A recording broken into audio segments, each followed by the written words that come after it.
Hey everyone, welcome back. So in this video, we're going to talk about Harper and Lane, but with limited reviews and some conflicting signals online, shoppers are asking, is Harper and Lane a legit store or just another scam dressed in trendy clothes?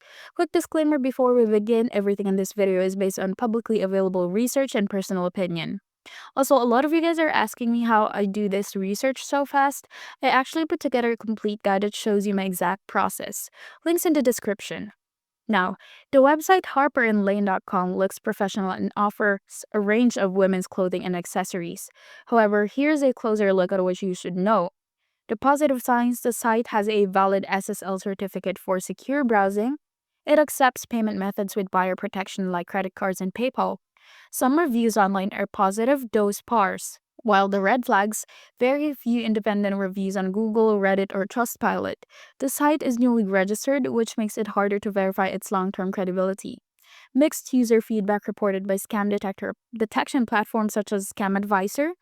Low web traffic, meaning not many real buyers are discussing it publicly. While the site may not scream scam, it does raise cautious or caution flags typical of new or unverified stores, especially in the fashion niche where dropshipping and poor return policies are common. For the final verdict, Harper and Lane doesn't appear to be an outright scam, but the lack of customer transparency, public reviews, and verified brand presence makes it risky. If you're still tempted to try it, use a secure payment method and avoid large purchases on your first order.